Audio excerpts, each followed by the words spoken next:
Back to Westminster and UK politics. Joining me are our city editor and also our senior political correspondent, Beth Rigby. Well, Beth, first of all, let's talk about the overnight news. This by-election we weren't expecting, with the resignation of a relatively young Labour MP. Yeah, Jamie Reid quitting to go and get a job in the private sector, and it's probably the Copeland by-election is one of the worst possible places that Jeremy Corbyn has to fight a seat, and that's because it's a big leave area.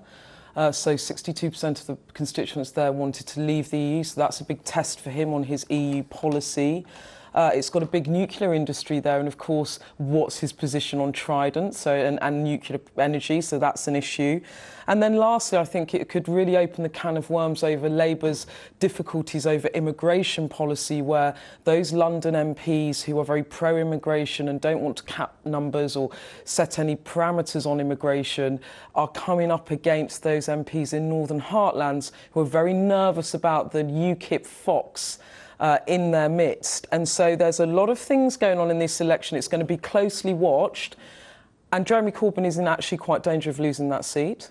OK, we don't know where it's going to be yet, the by-election. We don't know when it's going to be, and I checked in with Labour, and they're no closer to actually saying who it will be. And Beth, as far as names in the frame, one name people are conjuring with, possibly for Copeland, a man, one tweet said the only person who could hold it for Labour is Ed Balls. We're dancing around Ed Balls, aren't we? My dancing partner, if I wish, yeah, now he's so skilled now.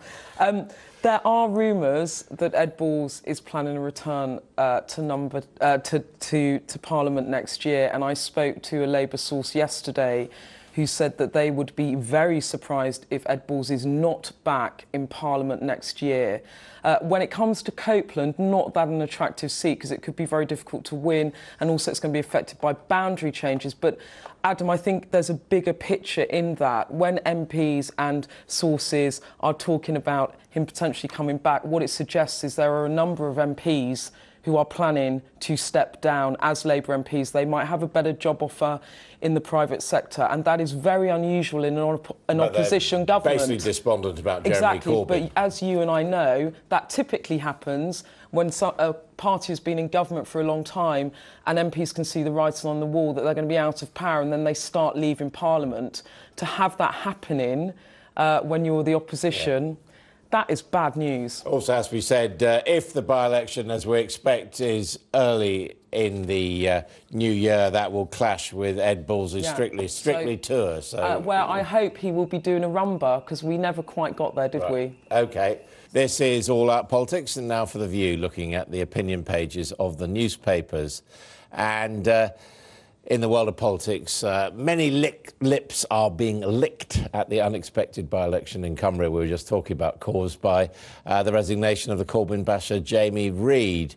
It's manna for the cartoonist. Adams in the Telegraph has Mr Reid walking out of a rather battered Labour HQ towards his new employer, Sellafield, declaring, "That's it, I'm going to work somewhere less toxic." And in The Guardian, Steve Bell has long taken a dim view of nuclear power, portraying it there as a white elephant, with Mr Reid peering out of the back. The fact is, I need to spend more time with my white elephant, it says. The Mirror says the by-election is an explosive test for Jez, and warns that Jeremy Corbyn simply must win. So, joining me are Tom Newton-Dunn of The Sun and Lucy Fisher of The Times. Are you licking your lips at the prospect of this by-election? I am, actually. I think it's going to be a little bit more exciting than recent, well, certainly maybe not Richmond Park, but Sleaford and North Highcombe was such a safe Conservative seat. This, it really looks like it's going to be in the balance. There's 2,500 votes in it, and it would be a pretty big deal if the government won, because I think 1982 was the last time a governing party took a seat off the main opposition at a by-election. I mean, older viewers will remember Copeland was famously the seat of the veteran right-wing Labour fixer John Cunningham. I would be... I'm slightly sort of further down the line than Lucy on this, perhaps, in that I think this is now for the governments to lose. This should be a Tory gain. if you look at the way, for example, Copeland's majorities, Labour majorities, are going down from Jack Cunningham's days, he had around 10,000 or so. Jamie Reid had about 2,500 in 2015, and that was when Ed Miliband had, what was it, a 5-6 point gap behind Cameron. Corbyn is now 17 to 20 points behind May. So on paper, this should be a Tory take, which in itself will be an enormous story. But you play then into the mathematics of all that, and suddenly Corbyn looks like the underdog. So maybe the table's turning again. If you make those assumptions, do you think this could turn into a make or break for Jeremy Corbyn? No, I think it's a bit too early. He has only just been re-elected only a few months ago by a massive mandate of Labour Party members. But what I think it could be the start of is the beginning of the end, because the Labour moderates, and they've tried how long now? You know, a year and a half to try and get Corbyn out or to destroy the Corbyn phenomenon, and they've failed at every single way they've done it.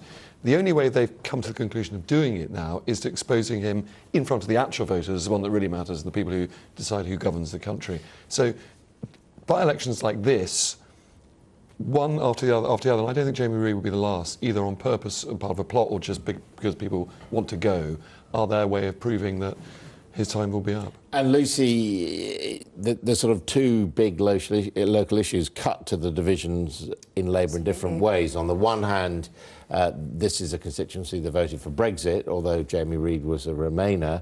On the other hand, it's more than 90% white and is worried about immigration.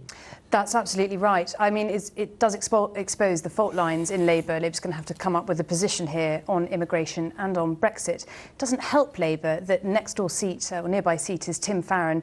A lot of Lib Dem voters can quite easily flood this seat and quite possibly sweep up Remain voters. So I think Labour's left in quite a tricky position. But also, as well as Brexit and immigration, you've got the nuclear issue, which Jeremy Corbyn, you know, being sort of very against nuclear weapons, and another next door seat, Barrow, sort of very lukewarm on nuclear power. It's going to be tough. Any idea of candidates who's going to stand? Well, just down the coastline from Copeland is a place called Blackpool, the home of Strictly Come Dancing. So we all had just probably a little bit too much fun yesterday thinking, well, who is the one major big Labour name who might even have a following in the Northwest already? It's Ed Balls. And it would be the most tremendous politics and fun for us in a sort of a cold February while we're waiting for Theresa May to trigger Article 50 on Brexit, to have Ed Balls run again. I think it's probably unlikely, simply because it's too much of a risk for him to run and lose. He will then find it incredibly hard to come back again. But boy, it would brighten up February, wouldn't it?